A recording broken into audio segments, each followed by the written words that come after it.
San Marcos capítulo 10. Después que partió de allí, Jesús fue a la región de Judea y al otro lado del Jordán. Se reunió nuevamente la multitud alrededor de él y, como de costumbre, les estuvo enseñando una vez más.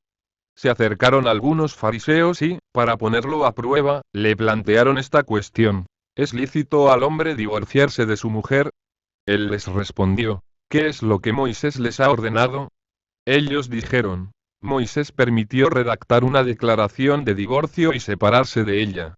Entonces Jesús les respondió: si Moisés les dio esta prescripción fue debido a la dureza del corazón de ustedes. Pero desde el principio de la creación, Dios los hizo varón y mujer. Por eso, el hombre dejará a su padre y a su madre, y se unirá a su mujer, y los dos no serán sino una sola carne. De manera que ya no son dos, sino una sola carne. Que el hombre no separe lo que Dios ha unido. Cuando regresaron a la casa, los discípulos le volvieron a preguntar sobre esto. Él les dijo: el que se divorcia de su mujer y se casa con otra, comete adulterio contra aquella. Y si una mujer se divorcia de su marido y se casa con otro, también comete adulterio. Le trajeron entonces a unos niños para que los tocara, pero los discípulos los reprendieron.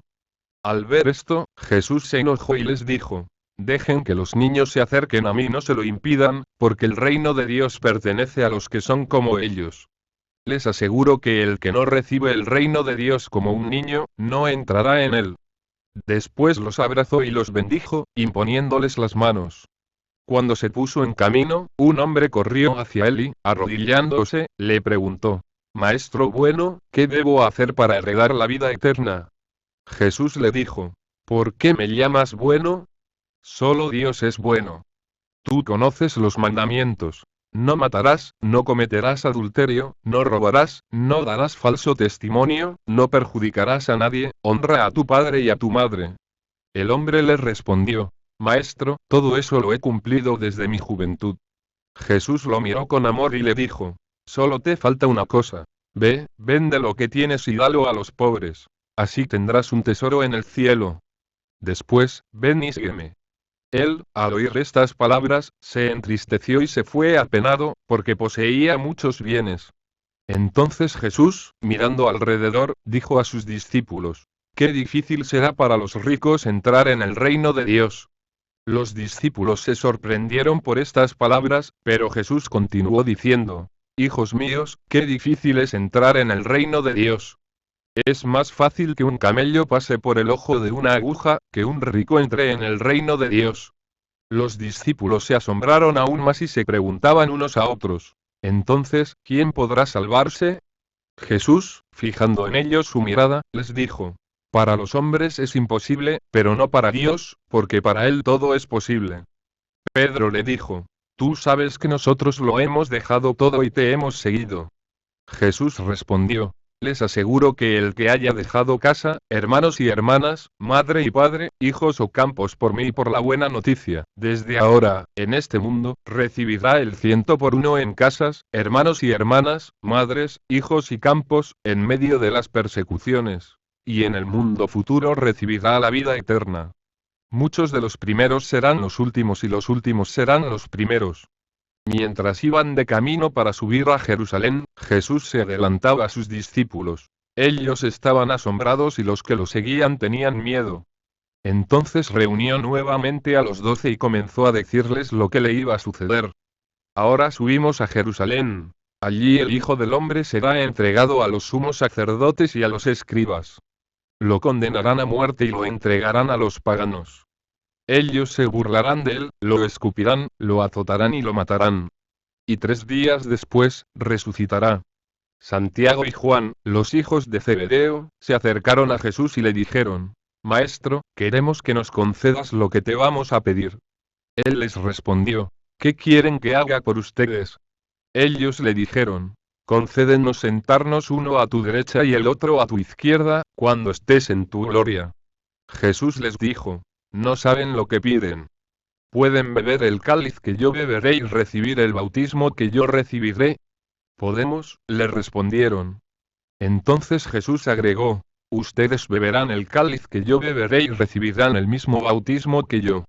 En cuanto a sentarse a mi derecha o a mi izquierda, no me toca a mí concederlo, sino que esos puestos son para quienes han sido destinados. Los otros 10, que habían oído a Santiago y a Juan, se indignaron contra ellos. Jesús los llamó y les dijo: Ustedes saben que aquellos a quienes se considera gobernantes, dominan a las naciones como si fueran sus dueños, y los poderosos les hacen sentir su autoridad. Entre ustedes no debe suceder así. Al contrario, el que quiera ser grande, que se haga servidor de ustedes. Y el que quiera ser el primero, que se haga servidor de todos. Porque el mismo Hijo del Hombre no vino para ser servido, sino para servir y dar su vida en rescate por una multitud. Después llegaron a Jericó. Cuando Jesús salía de allí, acompañado de sus discípulos y de una gran multitud, el hijo de Timeo Bartimeo, un mendigo ciego, estaba sentado junto al camino. Al enterarse de que pasaba Jesús, el Nazareno, se puso a gritar: Jesús, hijo de David, ten piedad de mí. Muchos lo reprendían para que se callara, pero él gritaba más fuerte: Hijo de David, ten piedad de mí. Jesús se detuvo y dijo: Llámenlo. Entonces llamaron al ciego y le dijeron: Ánimo, levántate. Él te llama.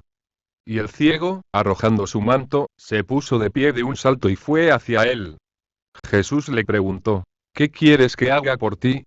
Él le respondió: Maestro, que yo pueda ver. Jesús le dijo: Vete, tu fe te ha salvado. Enseguida comenzó a ver y lo siguió por el camino. La actividad de Jesús en Jerusalén. Jesús entra en Jerusalén para llevar a su pleno cumplimiento la misión que el Padre le había encomendado. Al llegar a la ciudad santa, es aclamado como rey y Mesías, pero él no entra a caballo como un conquistador, sino montado en un asno como quien trae la paz, eliminando así toda idea de un mesianismo político. Su realeza no es de este mundo.